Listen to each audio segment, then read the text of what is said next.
And we're here with CJ from the Po Ramblin Boys here at the Delaware Valley Bluegrass Festival. CJ, you guys killed it as you always do. We've seen you before.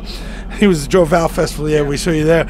And anyway, one of the things you said on stage today was the projects you have. Tell us first off about the projects. Yeah. That you got going on. Well, we've got 3 right now. We've got the Back to the Mountains project that came out in 2016.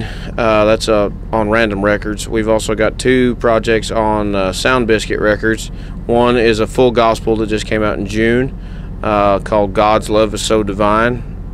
And I put out a mandolin project in February, right around Joe Val time, called Ozark Mandolin. So we've got a lot of different things on the table. And just signed with Rounder Records. We've got a brand new single out with them as of a month ago. And that's doing really good on XM and radio airplay and stuff like that. Spring of 2019 wins that one. That one is going to be out. Okay, tell us how did the Po Ramblin Boys get its start? Like, how did you form it? What was going on in your head and to make you want to put this together? Well, we were.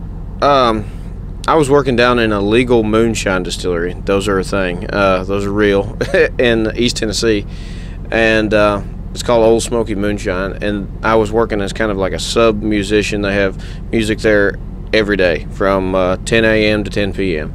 and it's usually bluegrass related. So I was kind of a fill-in guy during that time. And then when they expanded to a second location, they needed more bands. So they asked me if I would want to start a band, a house band, and I said, yeah, that's fine. So I called all the guys that you see on stage with me now. We've been together 4 years, and we had no intent to travel. It was just us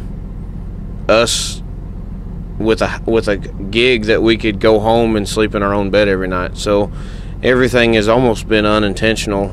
We do plan, we obviously plan things, but we didn't have any intention to travel. And the first festival we ever went to was Canada, and then 2 weeks later we were in Europe, and it just kind of blossomed from there. Yeah. So also let me just say that when you guys are playing, the music is awesome, but there's more to it than the music. You guys have it's fun. It's like almost if someone was deaf, they could have fun watching you guys just kind of messing around up there. Like, did that just kind of form itself, or was that like thought out ahead of time?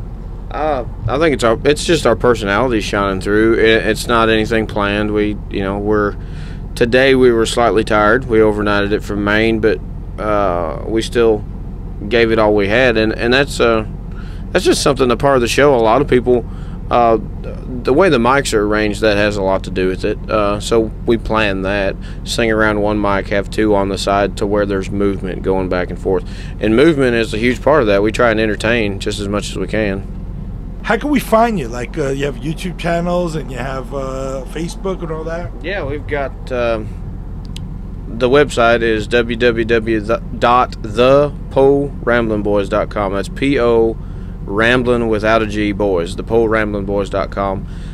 We've got Facebook, and we've got Twitter, and we've got Instagram, and we've got all that other stuff. And all the music's available on Airplay Direct for DJs. All the music is available online through Apple and Google and CD Baby and all those other places where you can get electronic music. So be sure to check that out. Hopefully y'all enjoy it. Be looking for a new project spring of 2019 on Rounder Records. We're pretty excited about that one. And you guys have been playing more festivals. Oh yeah, a lot. Yeah. So, since the last time you've seen us, we've hit quite a few what's better the opportunities. Creative process, like how are the songs introduced? Is it just one person writing them, or is everyone together writing them? There's a lot of stuff.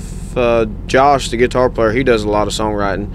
I've done a little bit. A lot of our friends are songwriters, so they'll bring stuff to us. Eli Johnston here's today.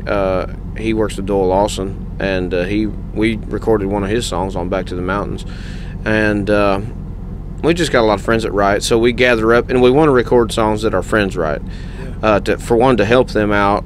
For 2, to help us out for original material. But just we have a connection, and we want to just keep that connection. So there's a lot of stuff that I go through as far as older songs. We try and look for. I've got a pretty big record collection, so I go through the records and I listen to certain people that might not be heard very much anymore. Cliff Waldron is one that I've been really getting into here lately. Charlie Moore, Bill Napier. There's quite a few. I was a Bill guy. I'm a mandolin player, so I was a Bill Monroe guy, and Jimmy Martin. Jimmy Martin was huge for me. Stanley Brothers were right there too. Ralph, I remember the first time I ever met Ralph. That was just killer stuff. So I grew up, even we play the traditional stuff, but I was listening to the Lonesome River Band stuff and music of the time. There's a lot of good music out there. So we just looking for material. Some of that stuff isn't brand new or original at all. It's been done, but it was done 45 years ago, and there was a album of 12 songs, and maybe 2 of those songs got a little bit of recognition, or the album might not have got recognition at all, but there's some really good songs on there. So we call them gems. We go gem hunting every once in a while. All right, so we'll check out the website. Yeah. And the www. ThePoRamblinBoys.com. Okay. The Po right. Well, Ramblin Boys. Thank you. Appreciate it.